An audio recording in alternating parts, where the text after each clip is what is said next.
ಮುಖಂಡರನ್ನು ಬರಮಾಡಿಕೊಂಡು ಪ್ರತಿ ವರ್ಷದಂತೆ ಇವತ್ತು ಇಲ್ಲಿರ್ತಕ್ಕಂಥವರಿಗೆ ಅವರ ಹೆಸರಿನಲ್ಲಿ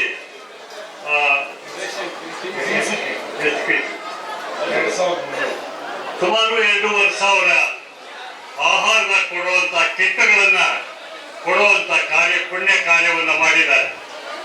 ಅವರ ಶ್ರೀಮತಿ ಅಲ್ಲಿ ಸಾವಿತ್ರಮ್ಮನವರಿದ್ದಾರೆ, ಅಲ್ಲಿ ಅವ್ರ ಮಕ್ಕಳಿದ್ದಾರೆ, ಸಸಿಗಳಿದ್ದಾರೆ. ಸಾವಿತ್ರವರ ಅವರಿಗೆ ನಾನು ಆಶೀರ್ವಾದ ಮಾಡಿ ಅವರಿಗೆ ಭಗವಂತ ಒಳ್ಳೇದು ಮಾಡಲಿ ಅಂತೇಳಿ ನಾನು ಸಾವಿತ್ರಮ್ಮನವರಿಗೆ ಹೇಳ್ತೇನೆ. ನಾನು ಇಲ್ಲಿ ಇವತ್ತು ಬಹಳ ಜನ ಅಭಿಮಾನಿಗಳಿಲ್ಲೆಲ್ಲ ಸೇರಿದ್ದೇವೆ ನಾವು ವೇದಿಕೆ ಮೇಲೆ. ಇವತ್ತು ಸುಭಾಷ್ ಇಲ್ಲಿದ್ದಾರೆ, ಅವ್ರ ಮಗ ಸುಭಾಷ್ ಇಲ್ಲಿದ್ದಾರೆ, ಅವ್ರ ಮಗ. ಇವತ್ತು ಈ ದೊಡ್ಡ ಜವಾಬ್ದಾರಿಯನ್ನ ಎಲ್ಲ ವಹಿಸ್ಕೊಂಡು ನಿರ್ವಹಿಸ್ತಾ ಇರ್ತಕ್ಕಂಥ ಸುಭಾಷರಿಗೆ ದೀರ್ಘ ಆಯುಸ್ಸು, ಆರೋಗ್ಯ, ಐಶ್ವರ್ಯ ಎಲ್ಲ ಕೊಡಲಿ ಅಂತೇಳಿ ಈ ಸಂದರ್ಭದಲ್ಲಿ ಹೇಳ್ತೀನಿ.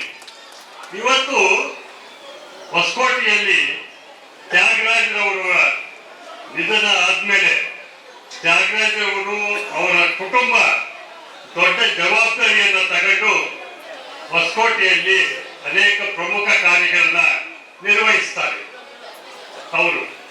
ಹಾಗೆ ಇವತ್ತು ಎಲ್ಲ ಅವರ ಅಣ್ಣಯ್ಯ ಇದ್ದಾನೆ, ಅವರ ಚಿಕ್ಕಪ್ಪ ಅವರು, ಇನ್ನು ಅವರ ಕುಟುಂಬದ ಸದಸ್ಯರಿದ್ದಾರೆ. ನಾನು ಹೆಚ್ಚು ಸಮಯ ತೆಗೆದುಕೊಂಡಿಲ್ಲ.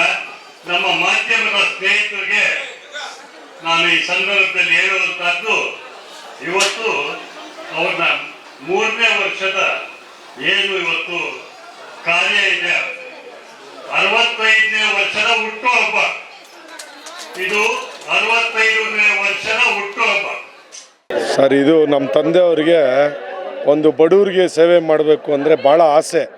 ಆ ಒಂದು ಇದಕ್ಕೋಸ್ಕರ ನಾವು ಇದನ್ನು ಮುಂದುವರಿಸ್ಕೊಂಡು ಹೋಗೋಣ, ಯಾವಾಗಲೂ ಇದೇ ರೀತಿ ಮಾಡೋಣ ಅಂತ ಮನೆ ಕುಟುಂಬದಲ್ಲೆಲ್ಲ ಮಾತಾಡಿ, ಮತ್ತು ನಮ್ಮ ತಂದೆಯವ್ರ ಸ್ನೇಹಿತರು ಎಲ್ಲ ಕುಂತು ಮಾತಾಡಿ ಆಯ್ತು ಇದನ್ನು ಮಾಡೋಣ. ನಮಗೆ ಎಲ್ಲದಕ್ಕೂ ನಮಗೆ ಬೇಕಾಗಿರೋ ಅಂಥ ಒಂದು ವ್ಯಕ್ತಿ, ನಮಗೆ ಆಶೀರ್ವಾದ ಒಂದು ಕುಟುಂಬದಿಂದ ಇದೆ ಅಂದರೆ ಅದು ನಮ್ಮ ಬೆಣಗನಹಳ್ಳಿಯವ್ರ ಕುಟುಂಬದವರಿಂದ. ನಮ್ಮ ಬಚ್ಚೇಗೌಡರು ಸಾಹೇಬ್ರಾಗ್ಬೋದು, ನಮ್ಮ ಶರತ್ ಅಣ್ಣವ್ರಾಗ್ಬೋದು, ನಮ್ಮ ಬೈರೇಗೌಡರು ಅಣ್ಣವ್ರಾಗ್ಬೋದು, ಅವರೊಂದು ಸಹಕಾರದಿಂದ ತಗೊಂಡು ಅಣ್ಣ ಹಿಂಗೆ ಮಾಡಬೇಕು ಅಂತ ಅವ್ರನ್ನೆಲ್ಲ ಕೇಳಿದಾಗ ಆಯಿತು ಮಾಡು, ಏನು ಬೇಕು ಮಾಡು, ತ್ಯಾಗಣ್ಣೆಸ್ಸಲ್ಲಿ ಮಾಡೋಣ ಅಂಥೇಳಿ ನಮ್ಮ ಬೈರಣ್ಣವರು ಭಾಳ ನಮಗೆ ಸಹಕರಿಸಿ ಇದನ್ನು ಮಾಡ್ಕೊಂಡು ಹೋಗು ಅಂತ ಹೇಳಿದ್ಮೇಲೆ ಇದು 3ನೇ ವರ್ಷ. ಇದು ಕಳೆದ ಸತಿ 2 ವರ್ಷ ಮಾಡಿದ್ದೀರಿ, ಇದು 3ನೇ ವರ್ಷ. ಹಿಂಗೆ ಮಾಡ್ಕೊಂಡು ಹೋಗೋಣ, ಅವ್ರದ್ದು ಒಂದು ನೆನಪಿರಲಿ ಎಲ್ಲ ಕಡೆ ಅಂತ ಇದನ್ನು ಮಾಡ್ತಾಯಿದ್ದೀರಿ ಸರ್. 20 kg ಕಿಟ್ಟನ್ನು ಮಾಡಿದ್ರಿ, ಅದೆಲ್ಲ ಸುಬ್ಬಣ್ಣ ಅವರು ಹಿಂಗೆ ಮಾಡೋಣ ಅಂಥೇಳಿ ಅವರೆಲ್ಲ ಕುಂತು ಮಾಡಿದ್ರು. ಅವ್ರು ಹೇಳ್ದಂಗೆ ಮಾಡ್ಕೊಂಡು ಹೋಗ್ತಾಯಿದ್ದೀರಿ.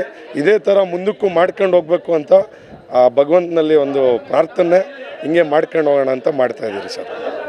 ಜನಪ್ರಿಯ ಸ್ನೇಹಜೀವಿ, ಮಾಜಿ ಪುರಸಭಾ ಸದಸ್ಯರು, ಮಾಜಿ ಟೌನ್ ಕೋಆಪರೇಟಿವ್ ಬ್ಯಾಂಕಿನ ನಿರ್ದೇಶಕರು ಮತ್ತು ಶ್ರೀ ಐಮುಕ್ತೇಶ್ವರ ಸ್ವಾಮಿ ಬ್ರಹ್ಮರಥೋತ್ಸವ ಮಾಜಿ ಕನ್ವೀನರ್ಗಳಾದಂಥ ತ್ಯಾಗಣ್ಣನವರ 65ನೇ ಹುಟ್ಟುಹಬ್ಬದ ಶುಭಾಶಯಗಳನ್ನು ಕೋರ್ತಾ, ಅವರ ಕುಟುಂಬದ ಎಲ್ಲರೂ ಅವ್ರ ಕುಟುಂಬದವ್ರು ಸೇರಿಕೊಂಡು ನಮ್ಮ ಸುಭಾಷ್ ಗೌಡರ ನೇತೃತ್ವದಲ್ಲಿ ಸುಮಾರು 25 ಲಕ್ಷ ರೂಪಾಯಿಗಳ ದಿನಸಿ ಕಿಟ್ಗಳನ್ನ ಇವತ್ತು ವಿತರಣೆ ಮಾಡ್ತಾ ಇದ್ದಾರೆ. ಸುಮಾರು ವರ್ಷಗಳಿಂದ ಇದನ್ನು ಅವ್ರ ಕುಟುಂಬದಲ್ಲಿ ಮಾಡ್ಕೊಂಡು ಬರ್ತಾನೆ ಅವರೇ.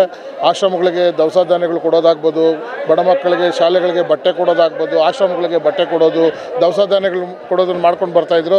ಆದರೆ ಈ ಸಲ ವಿಶೇಷವಾಗಿ ನಮ್ಮ ಸುಭಾಷ್ ಗೌಡರು ಸುಮಾರು ಒಂದು 2,500 ಸಾವಿರ ಕಿಟ್ಟು, ಅಂದರೆ ಸುಮಾರು ಒಂದು 25 ಲಕ್ಷ ರೂಪಾಯಿಗಳ ವೆಚ್ಚದಲ್ಲಿ ನಮ್ಮ ತ್ಯಾಗರಾಜಣ್ಣವರ ಹುಟ್ಟುಹಬ್ಬದ ಪ್ರಯುಕ್ತ ಬಡಬಗ್ಗರಿಗೆ, ಸ್ಲಮ್ಗಳಲ್ಲಿರೋಂಥವ್ರಿಗೆ ಬಡಬಗ್ಗರಿಗೆ ಒಳ್ಳೆ ಕಿಟ್ಟು, ಅಂದರೆ ಒಳ್ಳೆ ಕಿಟ್ಟು, ಒಂದು 10 kg ಅಕ್ಕಿ, 1 kg ಎಣ್ಣೆ, 1 kg ತೊಗರಿಬೇಳೆ, 1 kg ಕಡಲೆಬೇಳೆ, 1 kg ಸಕ್ಕರೆ, 1 kg ಬೆಲ್ಲ, 1 kg ರವೆ, ಸುಮಾರು ಒಂದು 20 ಐಟಮ್ಗಳನ್ನ ನೋಡಿರಿ. ನೀವು ತಾವು ನೋಡ್ಬೋದು, ಬೇಕಾದರೆ ಆ ಮೂಟೆಗಳು ಎತ್ತಕ್ಕೆ ಆಗಲ್ಲ ಅಂತಿಂಥವ್ರಿಗೆ ಅಂಥ ಮೂಟೆಗಳು ಮಾಡಿಸ್ಕೊಡ್ತಾ ಇದ್ದಾರೆ.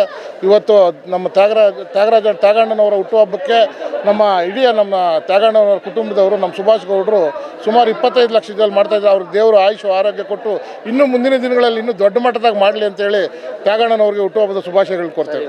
ಅದಕ್ಕೆ ನಮ್ಮ ಜನಪ್ರಿಯ ಹಳ್ಳಿಯಿಂದ ಡಿಲ್ಲಿವರೆಗೂ ರಾಜಕಾರಣ ಮಾಡಿದಂಥ ನಮ್ಮ ಮಾಜಿ ಸಂಸದರು, ಮಾಜಿ ಕರ್ನಾಟಕ ರಾಜ್ಯದ ಸಚಿವರಾದಂಥ ಬಚ್ಚೇಗೌಡರು ಬಂದು ಚಾಲನೆ ಕೊಟ್ಟರು. ಮತ್ತು ಅವ್ರ ಜೊತೆಯಲ್ಲಿ ನಮ್ಮ ಬಿ ವಿ ಬೈರೇಗೌಡರು, ಮತ್ತು ನಮ್ಮ ಟೌನಿನ ಎಲ್ಲ ಮುಖಂಡರುಗಳು ಈ ಕಾರ್ಯಕ್ರಮಕ್ಕೆ ನಮ್ಮ ಜನಪ್ರಿಯ ಶಾಸಕರಾದಂಥ ಅಭಿವೃದ್ಧಿ ಅಧಿಕಾರರಾದಂಥ ಶರತ್ ಬಚ್ಚೇಗೌಡರು ಬರಬೇಕಾಯಿತು. ಅವರು ತುರ್ತು ನಿಮಿತ್ತ ಡೆಲ್ಲಿಯಲ್ಲಿ ಒಂದು ಕೆಲಸ ಇದ್ದಿದ್ದರಿಂದ ಡೆಲ್ಲಿಗೆ ಹೋಗಿದ್ದರಿಂದ ಅವರು ಬರ್ತಾಯಿದ್ರು.